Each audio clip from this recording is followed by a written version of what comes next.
E aí, queridos, tem de fato a aproximação. Na verdade, as notícias chegam, e independente das notícias chegarem, o espírito informa, o espírito aproxima, dá um desejo, dá vontade.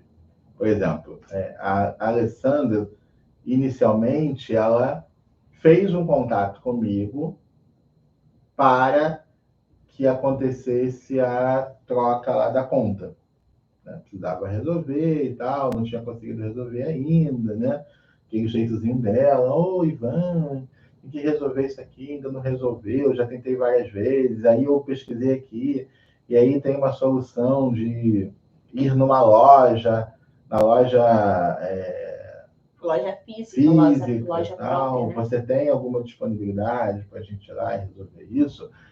Claro que eu tenho disponibilidade, vamos logo resolver isso. E agora vamos logo resolver isso, né? Entendeu? Vamos lá resolver isso.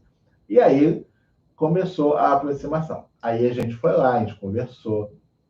Depois desse dia, a gente começou a conversar muito por telefone, WhatsApp e ligações. E aí entendam um processo. A Alessandra percebe que eu estou completamente disponível, seja durante a semana, durante o dia, durante a noite, final de semana, durante o dia e durante a noite, eu estou disponível, estou acessível o tempo todo. Esse é um ponto. Por quê? Se eu estou falando com ela a semana inteira, de manhã, de tarde e de noite, no final de semana, de manhã, de tarde e de noite, eu não estou envolvido com ninguém. Porque alguém que está envolvido com alguém ou com outra pessoa, ele está ocupado, principalmente nas sextas à noite, no sábado à noite, no domingo, que é os dias de folga, né? Da maioria das pessoas. Então, eu precisava estar disponível. Isso ligou para ela, nela, um alerta. Opa, mudou alguma coisa de fato. Ele, de fato, ele está sozinho e ele, de fato, está disponível para mim, me dando atenção. E aí vem o segundo passo. Como são essas conversas?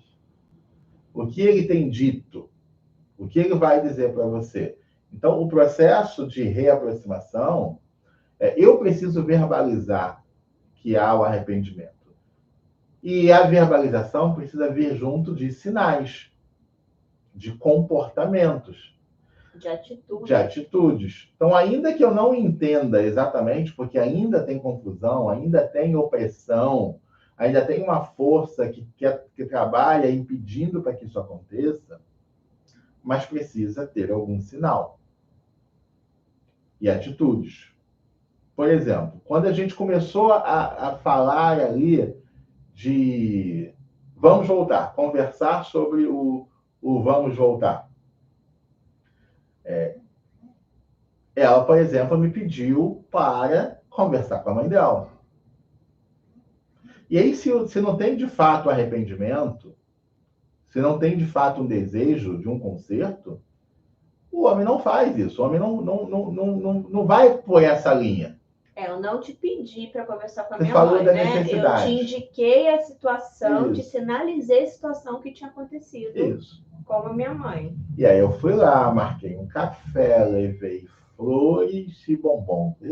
Minha sogra adora bombom. Aliás, ela gosta de qualquer presente, tá? Mas bombom, docinho, agrada mais. Então, passei, né? Não vou fazer propaganda de nenhuma loja. Já falar o nome da loja, mas não vou fazer propaganda, não, né? Mas numa loja conhecida de chocolates, comprei uma caixa de bombom, bonitinha, levei lá umas flores para ela e pedi perdão para ela. Esse é o ponto. Tem que ter ações, queridos. E olha só, eu estou falando de fato de alguém arrependido que queria, tomou as ações e foi. Ainda assim, quando nós voltamos, foi muito difícil. Quando a gente literalmente voltei para dentro de casa, a gente, né, saiu ali do seio da família, que a nossa casa envolve a família toda, né? A gente decidiu alugar um apartamento longe para que a gente pudesse cuidar um do outro e passar por esse filme, se fortalecer sozinhos, só nós dois. E ainda assim foi muito difícil. E aquilo que a gente já contou para vocês foi quando literalmente a gente correu, pediu ajuda, né, literal, ao Diego, lá do Manual do Casamento, e a gente foi lá pro Diego e passamos lá 2 meses, né? 2 meses. No literal internato para a restauração do casamento, né? E aí, graças a Deus, a gente se alinhou e estamos aqui firmes e fortes. Então, olha o que eu quero dizer. Fazendo todo o processo, o cara arrependido, indo, ainda assim precisa de ajuda, de mais ajuda, e é difícil.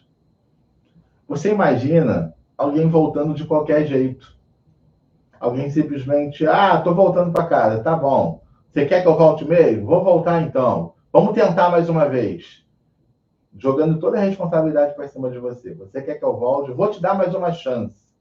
Acho que essa é a pior frase, né? É a pior frase, gente. Não cai nessa. Vou te dar mais uma chance.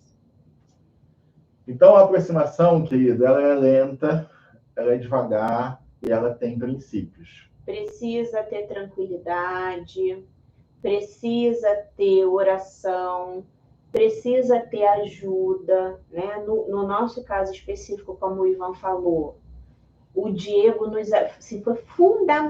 foi fundamental naquele momento, tá? O que nós fizemos, né? Eu já tinha feito antes, na verdade, foi buscar alguém que professasse a mesma fé que a gente, que tivesse conhecimento bíblico, conhecimento emocional, conhecimento espiritual, que estivesse nos ajudando, nos apoiando. Não é fácil, tem muitas questões envolvidas, cada caso é um caso, né?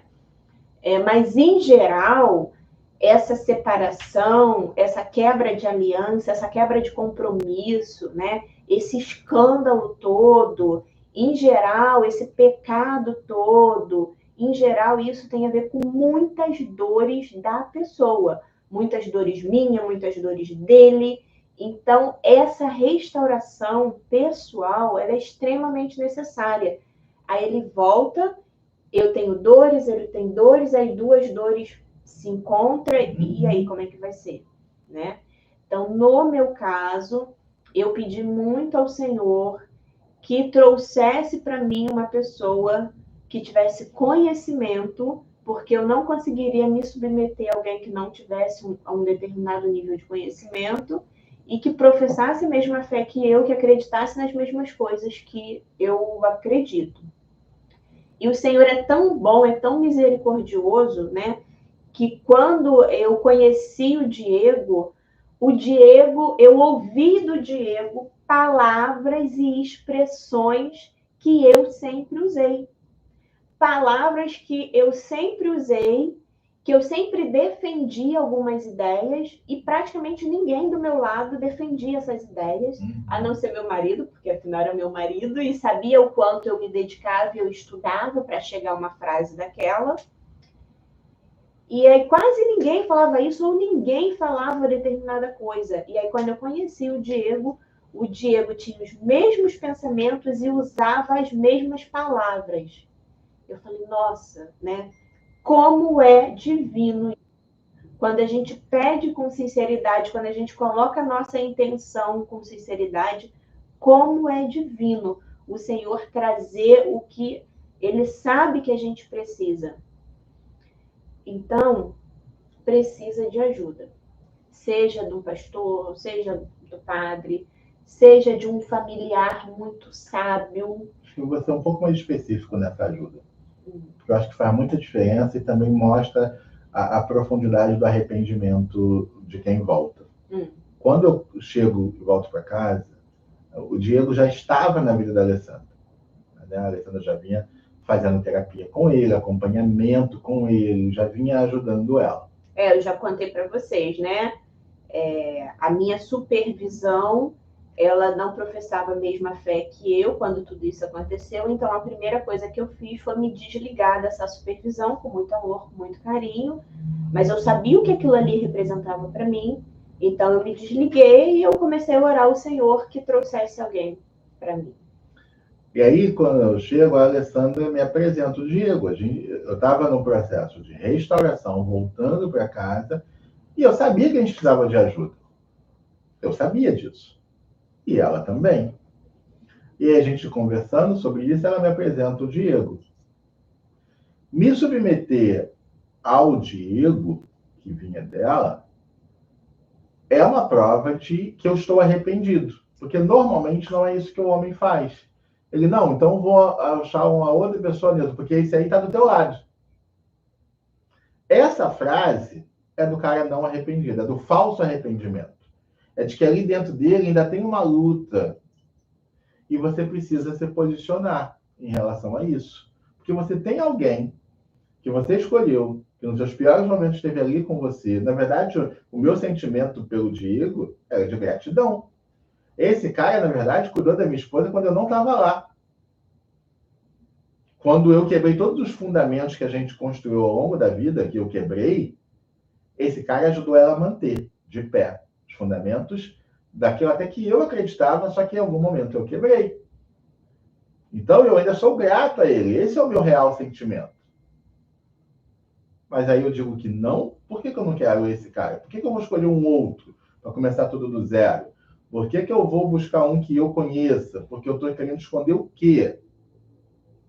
Então, na minha opinião, se você já está seguindo uma linha de tratamento, de acompanhamento com alguém, baseado nos princípios de tudo, quando seu esposo voltar, é essa mesma linha que deve seguir.